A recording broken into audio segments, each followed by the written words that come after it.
All right, all right, all right. Before you even think about signing on that dotted line, let me ask you two questions. Have you ever looked at a house and thought, this is it? I can totally picture myself living here. Only to realize a few months later that you've made a massive mistake?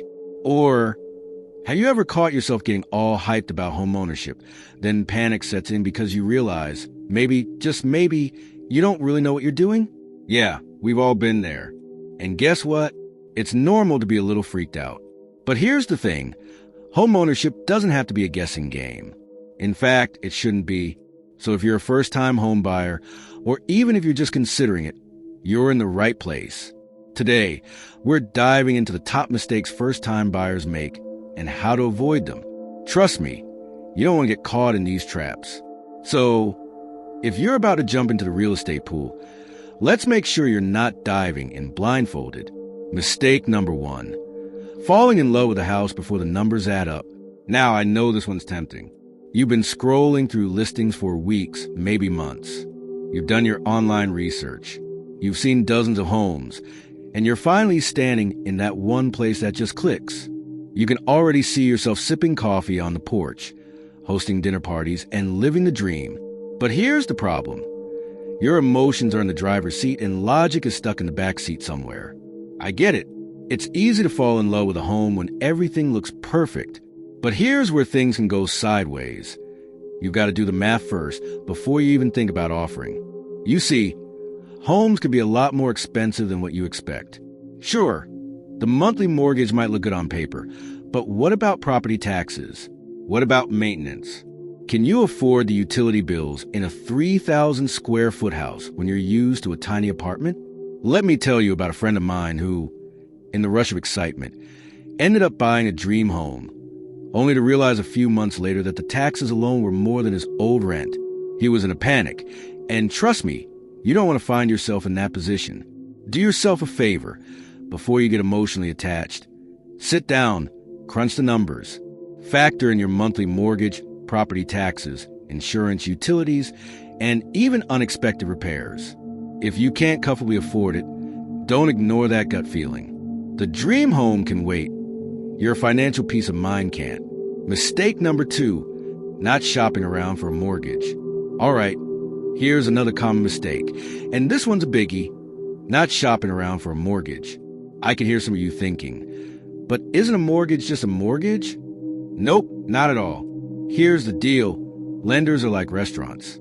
They all offer the same dish, a mortgage, but the price, the flavor, and the service can vary a ton.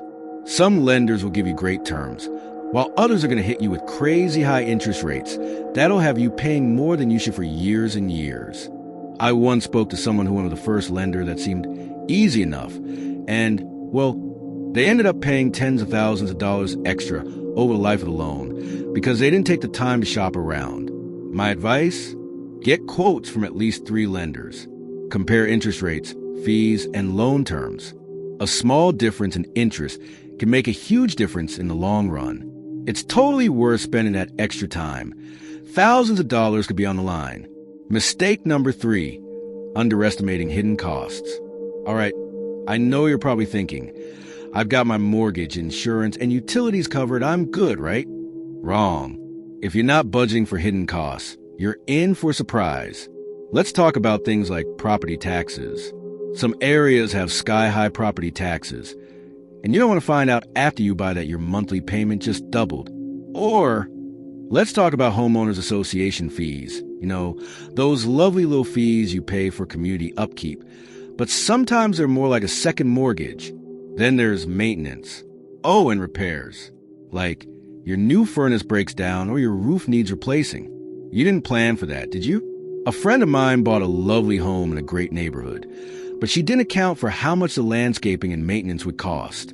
By the time she got the bill for trimming those massive oak trees and keeping the yard up to HOA standards, she was getting a little nervous about her bank account. Here's the thing, always ask about those extra costs up front. And when you budget for the home, make sure you're setting aside a good chunk for unexpected expenses. Trust me, this will save you from some real headaches down the line. Mistake number 4, skipping the home inspection. Now, This one might seem like a no-brainer, but I've seen it happen, so listen up. Skipping the home inspection? Big mistake. I get home inspections cost a few $100, and sometimes you're just desperate to close a deal. But imagine this. You buy a house without getting inspected, only to move in and find mold in the walls, a cracked foundation, or worse, a termite infestation. Yikes. I know someone who skipped the inspection, thinking the house looked perfect. Then, right after they moved in, they found out that the plumbing was shot, and they had to shell out thousands of dollars just to fix basic leaks. Here's the thing. Inspections are your safety net. They'll catch problems that could potentially cost you a fortune down the road.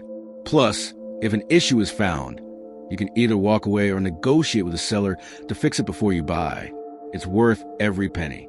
Mistake number 5, not thinking long-term. This one is huge. Too many first-time home buyers are thinking short-term when they should be thinking long-term. You're probably excited about the idea of a home right now, but you have to ask yourself, is this home going to work for you in 5, 10, or even 20 years? Imagine this. You buy a 2-bedroom starter home because it's cute and cozy. But what happens in a few years when you get a new job, your family grows, or you just need more space? Suddenly, that small house becomes a tight squeeze.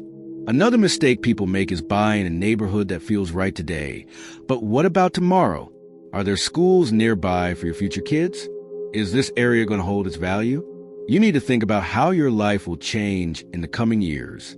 When you're home shopping, don't just look at what you need now. Think about where you want to be down the road and whether that home and neighborhood can grow with you. All right, if you've made it this far, congrats. You're already ahead of the game.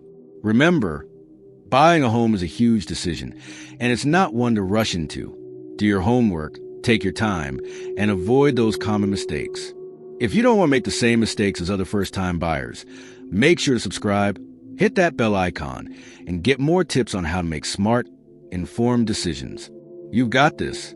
Don't rush the process, and I'll catch you in the next one.